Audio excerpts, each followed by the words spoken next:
ସକାଳୁ ସକାଳୁ ଠାକୁର ପୂଜାଟି ସରିଲା ପରେ ଧରିକି ବସି ପଡ଼ିଲି ଜଳଖିଆରେ ଖାଇବା ପାଇଁ ସଲ୍ଟେଡ୍ ମଖାନାକୁ ବିସ୍କୁଟ ତା ସାଙ୍ଗକୁ ଛୋଟ ଛୋଟ ଗୋଲାପଜାମୁ। ଜଳଖିଆଟି ଖାଇସାରିଲା ପରେ ଝିଅ କାଟି ଦେଇଥିଲା ପରିବାପତ୍ର ସବୁ କରିବା ପାଇଁ ଶାଗ ଘଣ୍ଟା ତାକୁ ଟିକେ ବସେଇଦେଲି। ଶାଗ ଘଣ୍ଟାଟି ହେଲା ଭିତରେ ମୋର ହେଇଗଲା ଭାତଟି, ତାକୁ ଗାଳିଦେଲି। ତାପରେ ଫୁଟଣ କରିଦେଲି ଶାଗ ଘଣ୍ଟାକୁ। ପିଲାମାନେ ପଳେଇ ଆସିଲେ ଗାଧେଇ ପାଧେଇ ଖାଇବା ପାଇଁ, ତାଙ୍କୁ ଖୁଆଇଦେଲା ପରେ ଆମେ ମଧ୍ୟ ଖାଇଦେଲୁ। ତାପରେ ଟିକେ ରେଷ୍ଟ ନେଇଗଲୁ।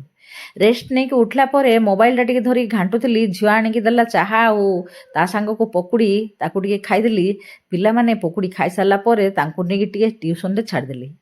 ଝିଅ ଯାଇକି ଆଣିଲା ଟ୍ୟୁସନରୁ, ତା ପାଇଁ ସିଏ ନିଜେ ନିଜେ ତିଆରି କଲା ଆଜି ଜଳଖିଆ ଧରିକି ଯିବା ପାଇଁ। ମୁଁ ଆଜି ଆଉ କିଛି କଲିନି। ସନ୍ଧ୍ୟାରେ ଝିଅ ପଳେଇଗଲା ଡ୍ୟୁଟି। ତାପରେ ପିଲାମାନଙ୍କୁ ଟିକେ ମୁଁ ଖୁଆଇଦେଲି। ମୋ ପାଇଁ ଆଣି ଦେଇଥିଲା ଆଜି ଲଛା ପରଟା, ତାକୁ ଟିକେ ସେକାସେକି କରିକି ମୁଁ ମଧ୍ୟ ଖାଇବା ପାଇଁ ବସି ପଡ଼ିଲି। ଖାଇସାରିଲା ପରେ ସେଜ ହରିକା ସବୁ ସଫାସୁତୁରା କରି ପିଲାମାନଙ୍କୁ ଶୁଆଇଲି। ମୁଁ ମଧ୍ୟ ଆପଣମାନଙ୍କୁ ଗୁଡ୍ ନାଇଟ୍ କହିକି ଶୋଇଗଲି।